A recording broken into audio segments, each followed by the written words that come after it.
Praise the Lord. सभी को जय मसीह की। God bless you all. I hope you all are doing good, healthy, fit and fine.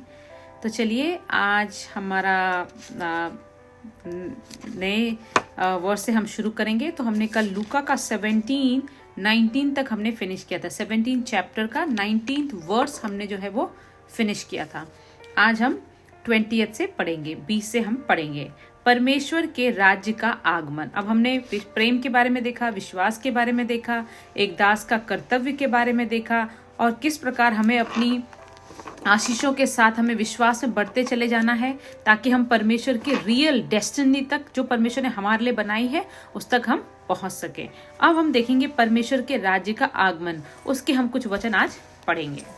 तो जब फरीसियों ने उससे पूछा कि परमेश्वर का राज्य कब आएगा, अब पूछा कि परमेश्वर का राज्य कब आएगा, तो उसने उनको उत्तर दिया, परमेश्वर का राज्य दृश्य रूप में नहीं आता और लोग यह न कहेंगे देखो यहाँ है या वहां है, क्योंकि देखो परमेश्वर का राज्य तुम्हारे बीच में है। Hallelujah, praise the Lord. तो अब सदूकी और फरीसी जो थे वो ट्रिक करना चाहते थे कि यीशु मसीह को कैसे भी वो फॉल्ट में लाएं, उनको फंसाना चाहते थे। लेकिन हमारा परमेश्वर जो है वो वचनों के द्वारा उन्हें जवाब देता। तो परमेश्वर कहता है कि वह ऐसे नहीं आएगा, कोई लोग कहेंगे कि ये लो यहाँ आ गया या वहां आ गया, ये तुम्हारे बीच में है। तुम कैसे विश्वास में बढ़ते हो, तुम कैसे प्रेम में बढ़ते हो, तुम कैसे अपने परमेश्वर की आज्ञाओं पर चलते हो। तुम्हारे उन्हीं बीच, तुम्हारे जितने भी तुम्हारे भाई बहन जिनके साथ प्रेम करने की आज्ञा प्रभु ने दी है, संसार में बढ़ने की आज्ञा जो परमेश्वर दी है, प्रभु कहता है कि तुम्हारे बीच में ही है वो, तुम्हारे बीच में ही परमेश्वर का राज्य है और कहीं नहीं है, तुम्हारे बीच में ही परमेश्वर का राज्य है।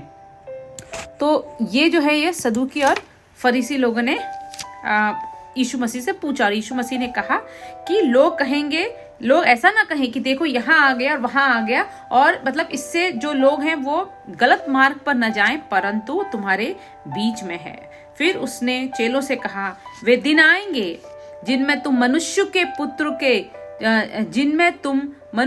पुत्र के दिनों में से एक दिन को देखना चाहोगे और नहीं देखने पाओगे। बोला ऐसे दिन आएंगे कि तुम मनुष्य, जिस समय पे तुम अभी हो, मनुष्य जीवन में जो तुम हो, और जब तुम एक दिन को भी तुम देखना चाहोगे लेकिन तुम उसको देखने ना पाओगे। पुत्र के दिनों में, किसके? मनुष्य के पुत्र के दिनों में एक ऐसा दिन को देखना चाहोगे लेकिन देखने नहीं पाओगे। लोग तुमसे कहेंगे देखो वहां है या देखो यहाँ है, परंतु तुम चले ना जाना और ना उनके पीछे हो लेना, क्योंकि जैसे बिजली आकाश से। तो ये बहुत इंपॉर्टेंट है, इसीलिए ये जो बाइबल है ना, ये पढ़ना इतना इंपॉर्टेंट है क्योंकि यही हमारे सारे क्वेश्चंस का जवाब देती। कई लोगों के मन में रहता है कि यीशु मसीह कब आएगा, यीशु मसीह आएगा तो हमें कैसे पता चलेगा, कैसे पता चलता है कि ये परमेश्वर के सच्चे दास है या नहीं है, कैसे पता चलता है कि ये जो बात सच्ची है कि नहीं है, कैसे हम चीजों को परखें, कैसे हम जाने। बाइबल ये भी कहती है कि हमें परखने की आत्मा भी परमेश्वर से मांगनी है। सारा बुद्धि, सारा ज्ञान, आगे क्या होना है, कैसे होना है, सब कुछ इसमें लिखा है। इसीलिए ये direct conversation with the God है, परमेश्वर के डायरेक्ट संपर्क है ये। हालेलुया।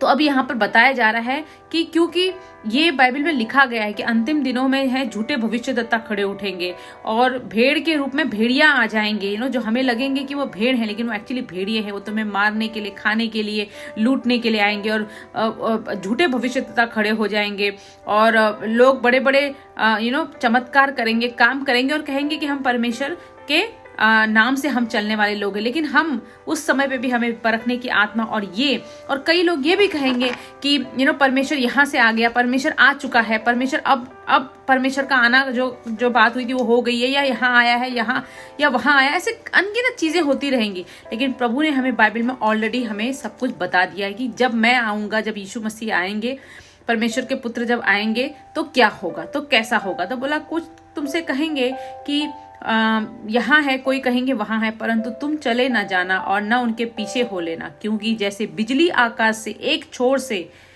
कौंद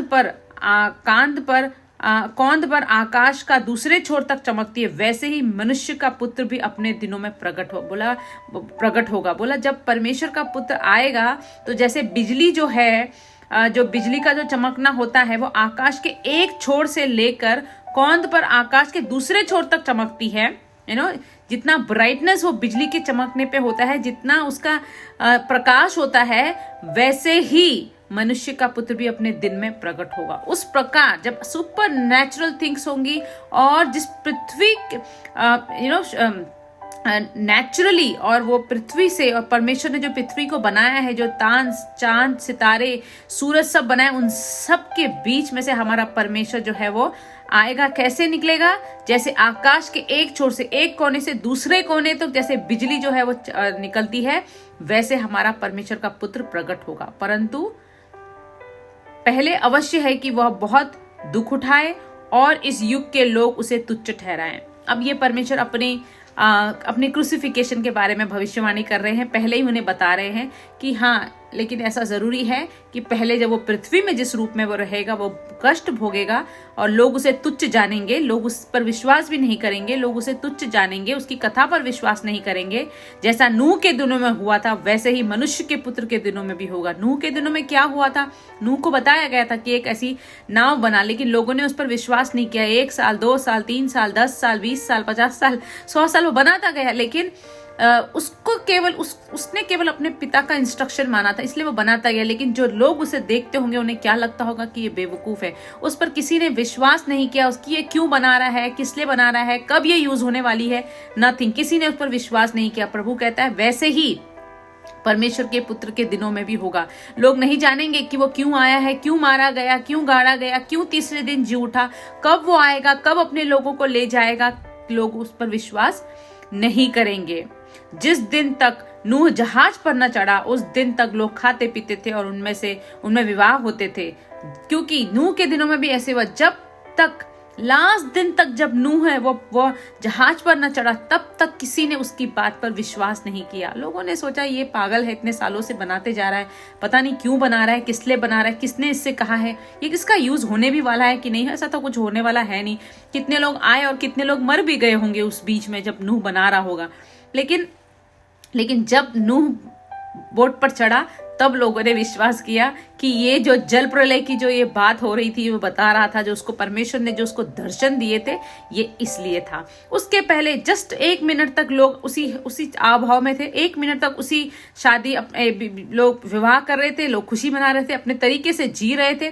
लेकिन नूह की बातों पर कोई विश्वास नहीं कर रहा था, नूह की बातों पर कोई नहीं चल रहा था। नूह ये क्यों कर रहा है वो लोग कोई जानने की कोशिश नहीं विश्वास कर रहे थे। उसी प्रकार का है कि मनुष्य के पुत्र के साथ भी होगा।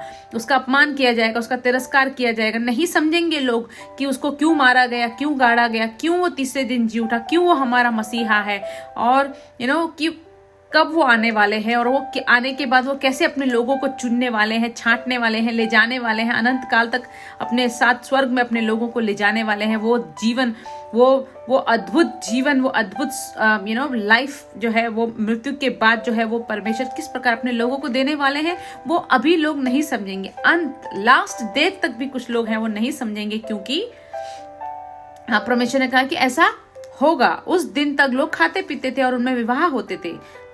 तब जब प्रलय ने आकर उन सब को नष्ट किया, और जैसा लूत के दिनों में हुआ था कि लोग खाते पीते, लेन देन करते, पेड़ लगाते और घर बनाते थे, परंतु जिस दिन लूत सदोम से निकला, उस दिन आग और गंधक आकाश से बरसी और सबको नष्ट कर दिया। मनुष्य के पुत्र के प्रकट होने के दिन भी ऐसा ही होगा।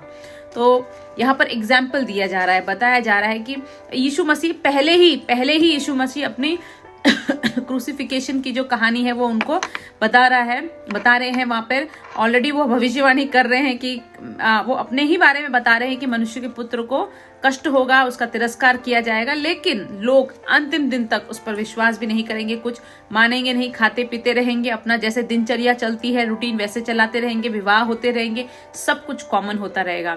लेकिन ऐसा नहीं है कि उन्हें बताया ना जाएगा, उन्हें सुसमाचार के द्वारा उन्हें बताया जाएगा। लेकिन कितने होंगे जो विश्वास न करेंगे, जैसे उन लोगों ने विश्वास नहीं किया था नूह के दिनों में, उन लोगों ने विश्वास नहीं किया था